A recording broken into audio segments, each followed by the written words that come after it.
Swinging a high drive into center field. It's at the wall. It is gone. Costas does it again. It's gone. It's into the bullpen. This game is tied. He swings and rips one to center field. It's high. It's deep. It's back. It's gone. Sale winds. He fires. Swing and a miss. Strike three. It's over. The Red Sox have won the World Championship. Welcome back to Play Tessie. It is episode 150. If you are listening on drop day, what is it? November 13th? Oh, yeah. We're talking Garrett Crochet today. We are talking Garrett Crochet today. This is the guy that the three of us from the jump this offseason have been all in on. But before we get there, just know this is the official Red Sox podcast of WEI. Comment, rate us 5 stars, subscribe wherever you're getting your podcasts. We're on YouTube on the WEI channel. You can find the Play Tessie playlist there. It has all the episodes. You can hit the thumbs up on those videos, which we, as always, really appreciate. And subscribe to WEI there. And we're on the socials at Play Tessie on both Twitter and Instagram. So I'm here with Sammy and I'm here with Pat. And as I just said, we're talking Garrett Crochet. I'm literally, as I'm doing this intro, trying to scroll back and like find all of the gazillions of quotes that have come out like over the last week alone about Garrett Crochet. It all started, I mean, honestly, like people have been kind of assuming that the Red Sox would be in for a little while, but it really picked up steam when Buster Olney said that Crochet is definitely going to get traded this offseason, and the two teams that he's going to be watching for it are the Mets and the Red Sox. Then Chris Getz, the White Sox GM, said that he wants to prioritize position players in a Crochet trade and is going to use the Dylan Cease trade sort of as like a model to find a fair deal here. John Morosi went on MLB Network and piggyback off of that and said, I think the Red Sox make a great fit because their position player prospect coop is better than everyone else's.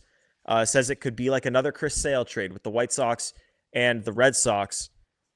And then I guess I can jump forward to Sean McAdams' article, which if you haven't read it on Mass Live, that article is really good. It's really informative, gives a pretty good idea from the White Sox perspective too. Like he has a source in there talking like it's a source familiar with the White Sox line of thinking. And he said that the Red Sox are considered major players for Crochet, and the White Sox even pulled a scout off of his regular coverage in September to fully cover the Red Sox system. Then, when talking about if Wilyer Abreu specifically could headline a trade for Garrett Crochet, the source told Sean McAdam, yeah, I think so. I think he could. There's a lot of value there, especially when you factor in the 5 years of control. Then went on to say, it's hard to pass up what you've seen at the major league level in favor of something you're hoping for, someone who's maybe never played at Double-A. And then last thing I thought was really notable from that article was that Roman Anthony pretty much off limits in Crochet talks. So I think we're going to start there. The trade, and they talked a little bit about Kutter Crawford too, potentially being a secondary piece.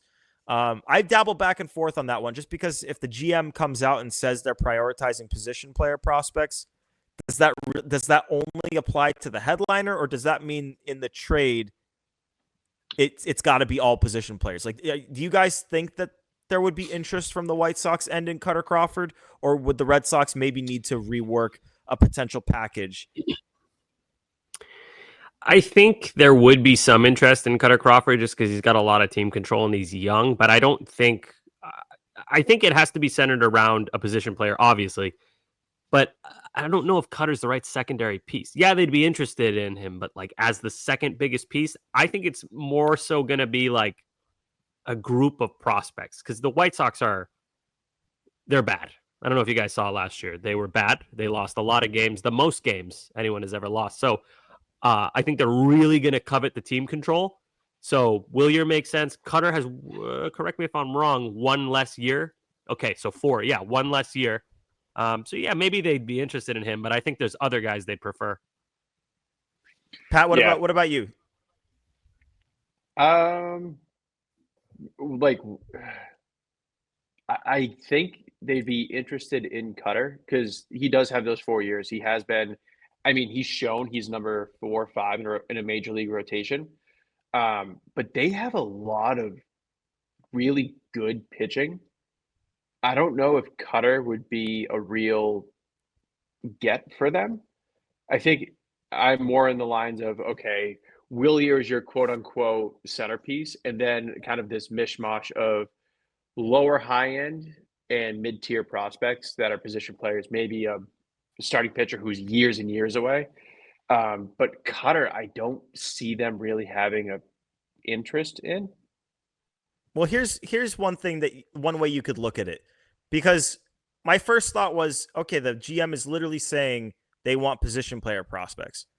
But one of the benefits of acquiring a big league starter that has both team control, obviously it's not Wilyer amount of control or like a prospect, because prospects have 6 years, Wilyer has 5 years, Cutter has 4 years. But one thing he does have is he's a proven big leaguer and he has additional upside. Like, I think we all agree Cutter can be better than what we saw this year. The only thing really that held him back was the long ball. So if he keeps the ball in the yard or pitched in maybe a more pitcher-friendly ballpark, like this is a guy who definitely could take the next step. And if he does, now you have a chance to cash in on yet another asset to get more for when your window actually opens up. Because I do agree.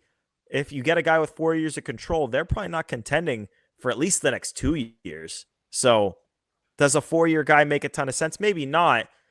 But I'll ask you guys this.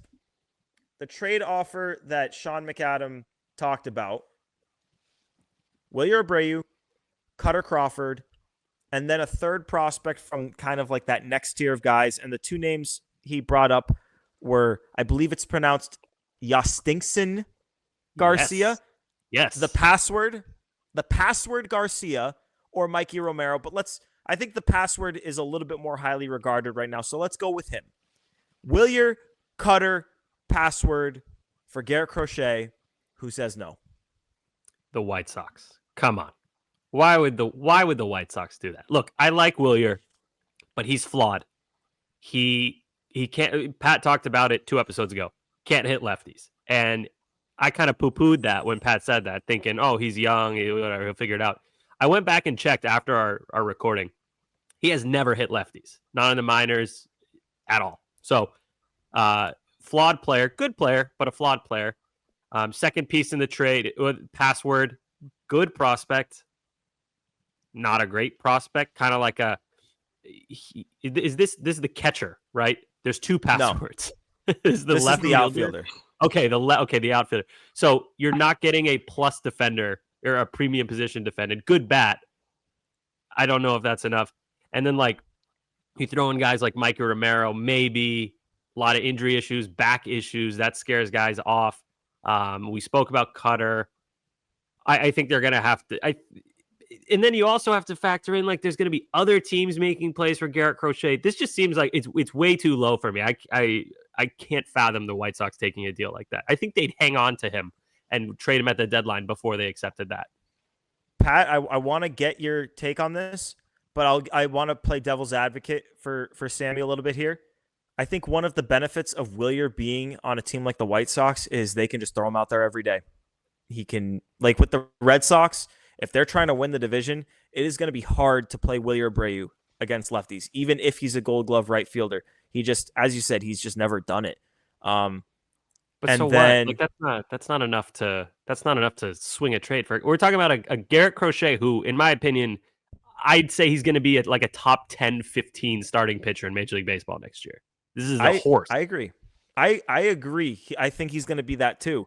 But when you're trading for a guy like Crochet, you're not trading for a guy who has pitched 200 innings before. You're not trading for a guy who's shown that he can pitch in October yet. You're not trading for a guy who has multiple years of Cy Young votes like Chris Sale, and you're trading for a guy who has 2 years of control. So I don't think that trading for Crochet is going to take as much as trading for a normal pitcher that, like, because we see Crochet, I think, in the highest light of anyone. So it's like we're not really giving like the other opinion there, because there are people out there that don't want Crochet, that don't think he's proven at all, and think that there's a chance that he just totally flops. But yeah, Gordo, you're not trading for a like, guy who's proven. So you okay, pay less. I agree. You pay less. You're not paying for a guy who's proven, but if one team out there wants to pay like he is proven just because they really want to get him, then boom, all of a sudden now you are paying as if he's a guy who's proven. So I just can't see the price being that low. If it were just the Red Sox trying to trade for him and there are no other teams, sure. But you got to bring the Mets and the Orioles. The Orioles could just drop a hammer in these conversations, and then you're screwed. And you'd have to counter, and then all of a sudden you're really overpaying. So for me, that offer I think is wishful thinking. Pat, who says no to that offer? The White Sox. But I don't think it's so far off. I think they need more on the back end than the front end. I think if let's say hypothetically they are interested in Kutter. Kutter is a piece that they're interested in. So you get Wilyer, you get Kutter. I think you could go Password. I don't know if they would really love Password. He kind of strikes me as a utility, good bat. Doesn't really play any position really well. I think the back end, if you did something like Chase Mydroth and one of Romero or Nazan Zanatello, maybe that's a little bit more enticing because you do get a little bit mid-level position player prospect back. And Mydroth looks like he's going to be a legit bat. Not, all-star, whatever, but like an everyday solid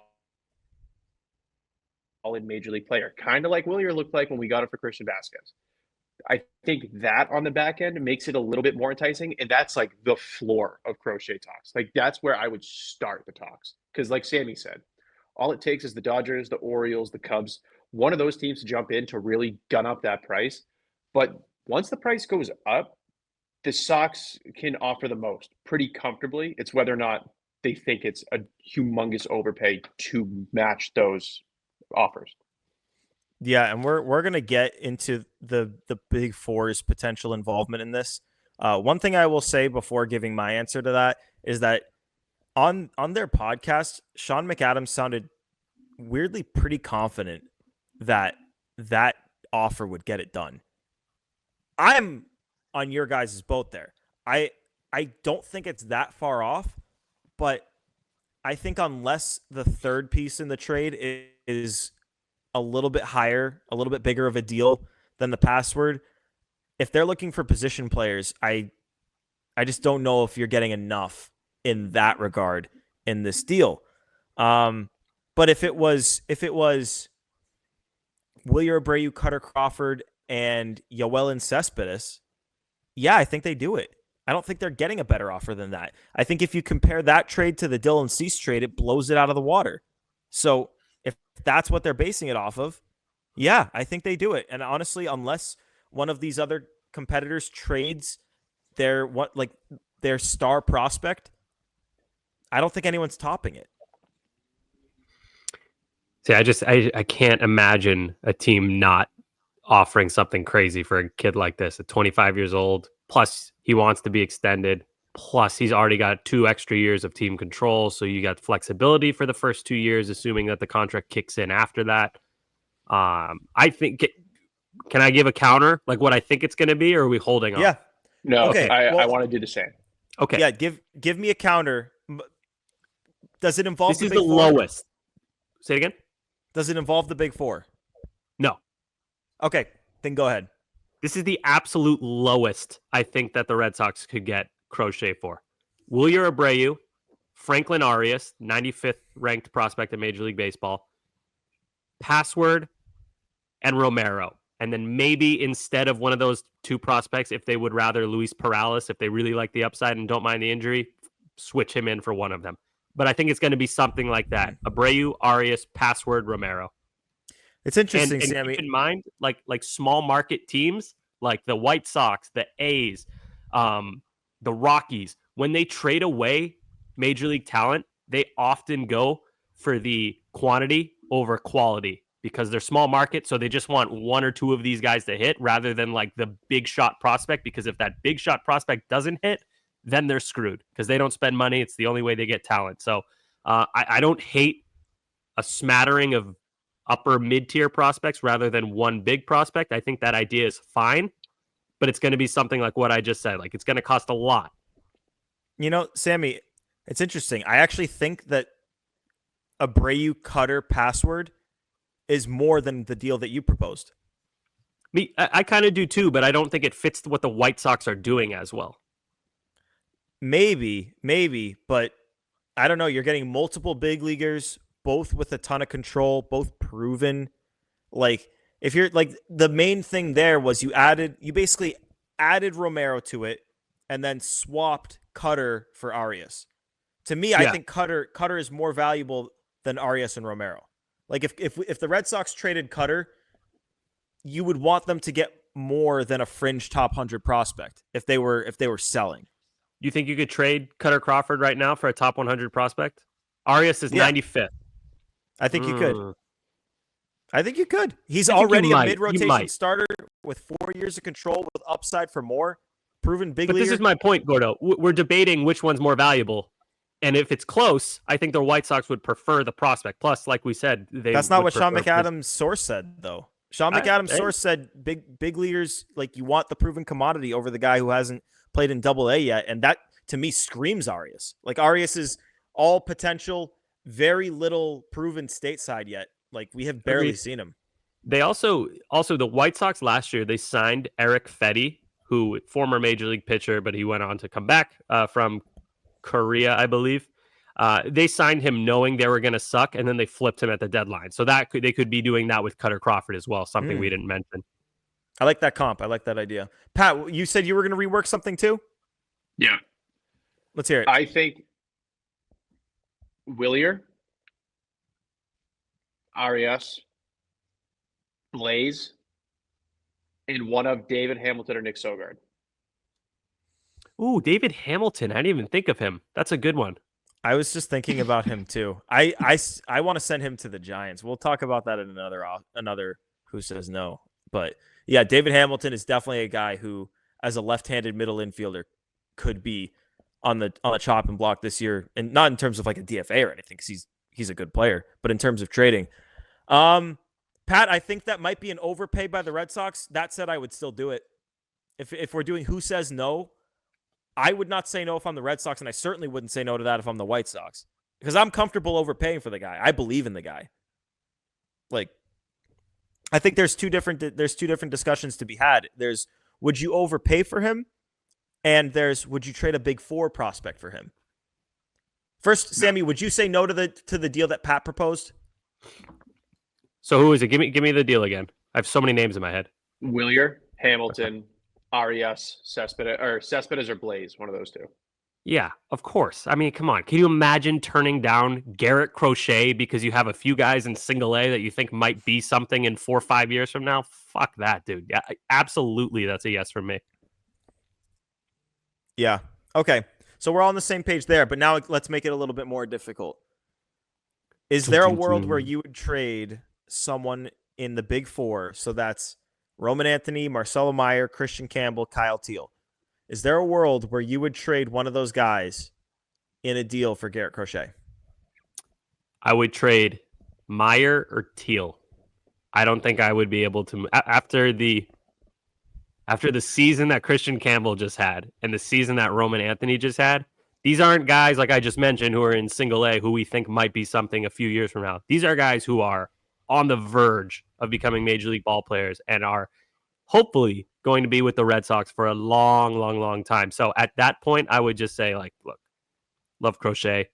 Congrats to the Orioles for giving up Jackson Holiday, you freaks. Let's go sign Max Fried or something. So 2 out of the 4 guys I would include. That's not together, but to be clear. Yeah. Not both of them at the same time. One or the other. Pat, do you agree with him? I think I would only move Teal. And that's an interesting one because the White Sox have a good catching prospect. I know. I think let me put it this way. I would be more willing to package 5 and 6, so Arias and Montgomery, than I would include one of the top 4. I don't think you can move Montgomery right now.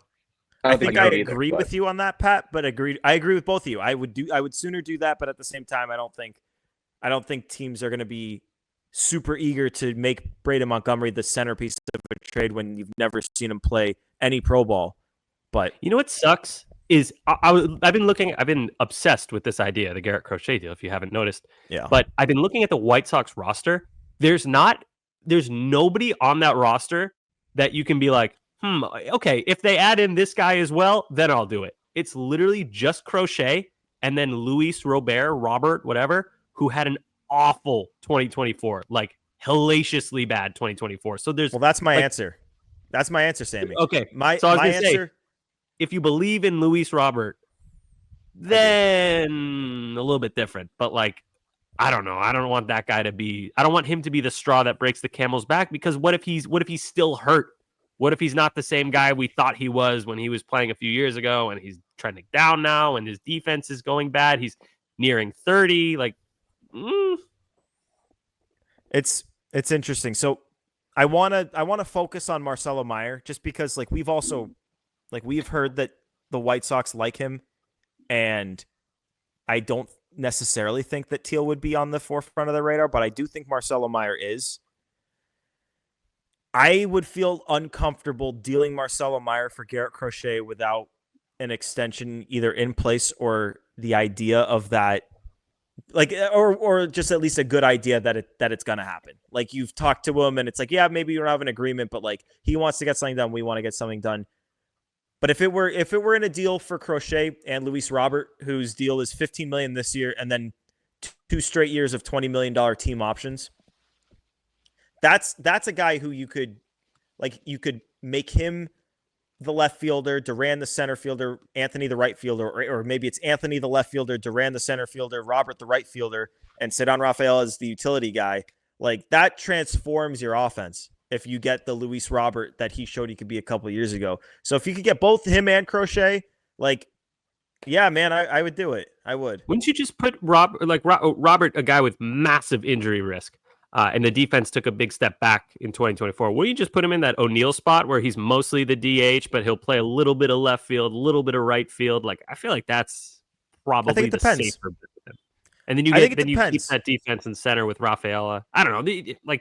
I think it depends because, Sammy, Jarren Duran played elite center field defensively, and Luis Robert has done the same in the past. I know this year it was a step back, but he was also hurt. So I'd be willing to test it out, put him in right field, and, you know, let's see. Was he just hurt last year, or is his defense actually regressing? And if it is, like, yeah, I would play him a little bit at DH, but I do believe that the defense is still going to be there. I think he's a good enough defender, especially with the bat, to be an outfield staple for whatever team he plays for. So here's Luis Robert. 2023, he played 145 games. So, like, healthy all the way through. 5-win player. I'm not a big WAR guy, but for the sake of this, 5-win player, 38 home runs, 20 stolen bases, 857 OPS, 130 OPS plus, and he played good defense. But the following year, 100 games, only 14 home runs, 23 stolen bases, so uptick there, and his OPS went down by 200 points on the dot, 657. So I could see him bouncing back. That's such a risky way to acquire him. Is it though? Because if he doesn't bounce back, you don't pick up the $20 million option. Yeah, but you still got Garrett Crochet. Yeah, but you just paid a lot, paid a higher and you were price. Yeah, but you were okay paying that expensive price because you were getting Luis Robert Jr. on top of Garrett Crochet. So and by the way, it is worth mentioning the club option that you mentioned, Gordo. That is for 2026 and 2027. You'd be on the hook for $20 million, which, if he's producing, that's a really good deal. If he's not, obviously not a good deal. So yeah, tough call. Sammy, do you have the contract up? Mm-hmm. Is it a club option each year, or is it a club option for both years? Club option in 2026, club option in 2027. What a weird contract. And he is a $2 million buyout for both of these. 2027 club option. Okay. Yeah, they're separate. So if 2026 is exercised, if you then decline 2027, it's a $2 million buyout, which is pennies for these teams, and then free agent after. even if he sucks next year, and you're like, he still might have something. 20 million doesn't kill you. That's less than Trevor Story's making. Yeah, it And it's doesn't kill you. short term. Yeah, but if you're John Henry and you like have the budget, I don't know. The more I talk about it, the better I feel. I will say that it's just that was such a bad season from Robert, and But even come on, even if remember how we talked about him last year? Come on, we were all over this guy a year ago. I made a Don't song forget. for him. I remember, even if I could I'd make a deal with Lou Bob. Yeah, I had a whole song for the guy, but I don't know if my Come on, love Sammy. still rings Don't true. jump ship.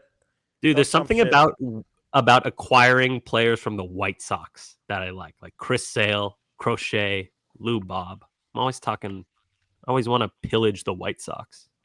So okay, so fraud. Sammy, you said yes to this. So I want to ask Pat directly. Pat, if the White Sox went up to you and they had truth serum, so you knew they weren't bullshitting you, and they said, "Hey, the Diamondbacks have agreed to trade us Jordan Lawler for Garrett Crochet. We are going to do that, but if you guys offer us Marcelo Meyer, we'll do that instead." Would you let them send him to the Diamondbacks? Or would you trade Marcelo? I think I would trade Marcelo just because Campbell can play short. He played a confident shortstop last year. Franklin Arias is a top 100 guy. He plays shortstop. Yoelin Cespedes is a future top 100 guy. He plays shortstop. You have a bunch of, and you have Story, who's actively playing shortstop. Like, you have plenty of current and future options. I don't want to call Marcelo expandable because I think he's by far going to be the best of those bunch. But I mean, if it leads to you getting a 25-year-old ace who you can extend, you have to do it. But that being said, it's literally like Marcelo and a pile of shit. Like, there's nothing else of value going beyond Marcelo. Yeah, I agree with you there, Pat. I think the way that the Red Sox should handle this is that the big four are totally untouchable. And then at the last second, if you're not going to get them, then you can call an audible and maybe make one available. But I think it would have to just be Marcelo, because I agree with you, Sammy. I'm not going to trade Anthony in that deal. I'm not going to trade Campbell in that deal. And I don't think the White Sox are going to be that in on Teal. So if it gets to that point, I hope it doesn't. But it's interesting because I feel like the one thing we didn't discuss, I guess, would be the idea of Tristan Casas, who I know that there's been stuff refuting the idea that he could get traded, but we're still hearing like a little bit of buzz that maybe he could. I don't think that he will, but it's not a 0% chance. And to me, I'm not trading Tristan Casas for Garrett Crochet. Are either of you guys? No, it's not a 1-for-1 player thing. It's the control. You're trading way more years of Casas for significantly less of Crochet. So no, that's an easy no for me. By the way, talk about Marcelo Meyer, and I think I've mentioned this before, but the White Sox top prospect, their top hitting prospect, Colson Montgomery, very similar to Meyer over the last few years, but recently he's moved over to third base. So yeah, there you go. Maybe they'd be extra interested in Meyer. Not that you have to drum up interest in a guy like Marcelo Meyer, but yeah. Pat, would you trade Casas for Crochet? No. Neither would I. Think about our content. Our content value would go down if we didn't have Tristan. Would there be what starters would you trade Tristan Casas for on the market? Like Google, and he's not available. Jackson. Any of the Mariners guys? Nah, the only one I would consider, and I'd probably walk away, is Logan Gilbert. But even him, I'm like, eh. That's funny. I was going to say the only one in Seattle be Kirby for me. Oh, I just don't think he's available. Oh, that's why I didn't mention him. Yeah. So Mariners tidbit that I heard from someone I trust that is familiar with their thinking was that out of their starters, they love Wu and they're not going to move Wu, and they're treating him like he's the next dude. So Wu's not going to go anywhere. Bryce Miller, George Kirby, not going to go anywhere. Logan Gilbert, unlikely to go anywhere. But if someone overpaid, might. The guy that they would be down to move. And like obviously Jerry DiPoto has said he's not moving any of these guys, but I've heard that the guy that they would be willing to move is Luis Castillo. So obviously not trading Tristan Casas for Luis Castillo, who is on the downswing and making a bunch of money. But something to keep in mind is that if they're going to trade anyone, probably Luis Castillo. I also don't know if George Kirby would be a good fit with the Red Sox because like he's good in Seattle because they have like a big ballpark. You don't need to strike as many guys out. He's not a big strikeout guy. And like he gives up medium hard hit balls. A little better than that. I should give him some more credit. I don't know. I feel like that's tough. That's a tough profile to live with at Fenway. You really have to be striking guys out or you have to be a hardcore ground ball pitcher. I love Kirby. Kirby's if there was second percentile with ground ball. The dude doesn't walk anybody, and he's gonna get better. He throws really hard. Like it's like honestly, just knowing like what I've heard, it's like almost not even worth talking about. But like at some point in the future, like until he gets extended, like I'm always gonna have that hope because he's that dude. He'd be good. I mean, I'm overthinking it. I think he'd be fine with the Red Sox. I just feel like I don't know if Boston's the best fit for him. Yeah. Okay, before we get out of here, any enough said from anybody? I don't have anything. If any, I don't know if you guys do. I saw that Aaron Rodgers tied Tom Brady for losses today, but in 88 less games. So that's cool. Aaron Rodgers sucks. Hasn't he only won one Super Bowl? Yeah. I feel like talking about like, oh, Derek Jeter has this many rings, David Ortiz has this many rings, doesn't do much for me. But when you're talking football and it's the quarterback, I feel like it matters a bit more. So Aaron Rodgers, just for some reason, just wildly unlikable. Beyond him playing for the New York Jets, just I can't stand the guy. I've never liked him. I do enjoy seeing his downfall. Football and basketball, I think you can point to the rings. Baseball, you can't. Like we saw Shohei Ohtani not even sniff the playoffs for years. Yeah. Basketball because there's so few guys on a team. One player makes the biggest impact compared to other sports. Yeah. Pat, anything? Yep. I don't know if you guys have looked this far ahead, but I have. Take a look at the Thanksgiving slate in terms of NFL games. The TV will not be on in my house. I'll just leave it at that. The games are bad. So bad. Sammy, do you mind pulling it up? NFL. I honestly don't even watch. I don't watch football if it's not the Patriots. Okay, Bears, Lions. Ass. It's okay. I mean, Caleb Williams is a guy on the team. Dolphins, Packers. Ugh. Yeah. Giants, Cowboys would be a good game just because they're rivals and they always play close games. But Dak's not playing. Yeah, that's gonna. Oh, that'll make it even closer. Well, it's always the Cowboys. That's the thing. It's always the Cowboys. It's always the Lions. So you kind of have to like mentally. But the Lions, the Lions should be fun. Like they are fun, but who are they playing? But the Bears. Playing the Bears. Yes, they're gonna blow them out. If the Pats can beat the Bears, the Lions can throttle them. Yeah. Well, the Pats are better than the Lions. Look how many Super Bowls the Pats have won. Anyway, moving on. God. Gordo, I don't know if you have enough said. I've mentioned this really quickly. So Giannis, I don't know if any of you guys saw the Celtics. Bucks. Dude tried to murder two of our players. Yeah, I did not. I wasn't really a fan of him when everyone was like, "Oh, this guy's a man." Like he is great. He's a really good player, but he's slowly becoming unlikable. But I never liked him really from the start, or not the start, but like maybe after, like when it hit 2020, I would say.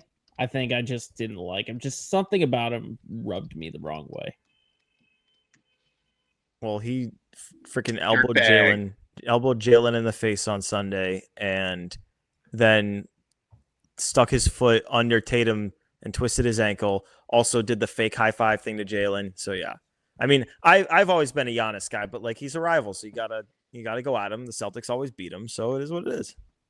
Yeah, I like what Jaylen Brown said. He was like, Giannis is a child. I'm just trying to win a game for my team, and that's what we did. Hell yeah, brother. You know what I think it is? I think it's like the Patrick Mahomes syndrome, because you guys know, like, his brother is like basically the biggest cheerleader of all. Like, You talking about Thanasis or Jackson? Yeah. No, Thanasis. Like, literally, like, watch a Bucks game in its entirety, or watch like the condensed highlights or whatever online when they show it. Literally every single play is Thanasis like getting up off the bench and just being like, yeah, good job, guys. Yeah, he's annoying as shit. Yeah.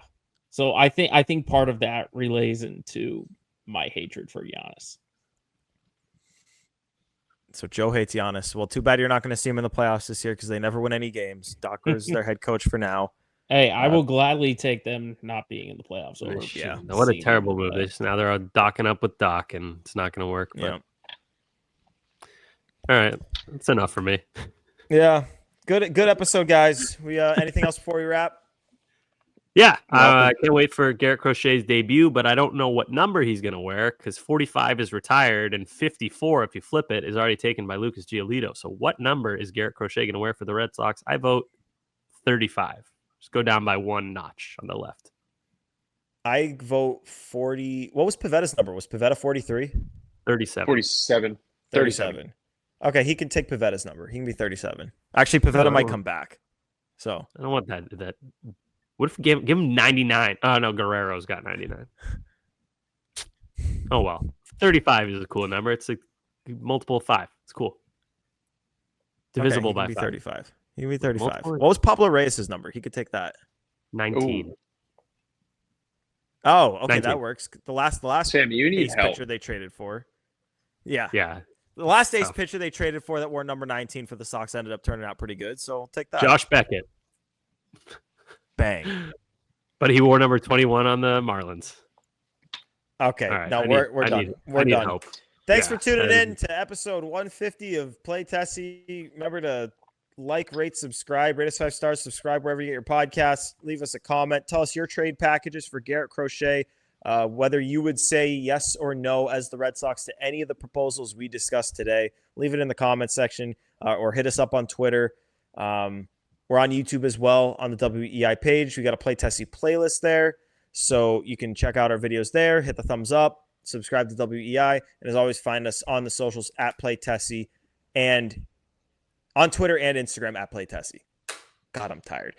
So yeah, thanks for tuning in for episode 150. We all want Garrett Crochet to Boston. If it can happen without including a member of the Big Four, it'd be pretty hard to say no to whatever that deal is. So we will see. Got a lot of offseason ahead. Maybe something to watch at the winter meetings, which I think are going to be pretty big this year. But till next time, we will be back in your ears, I believe, tomorrow. If you're listening to this on Drop Down Wednesday, should be back in yours again tomorrow on Thursday. But till then, thanks for tuning in to this episode of Play Tessie. Peace.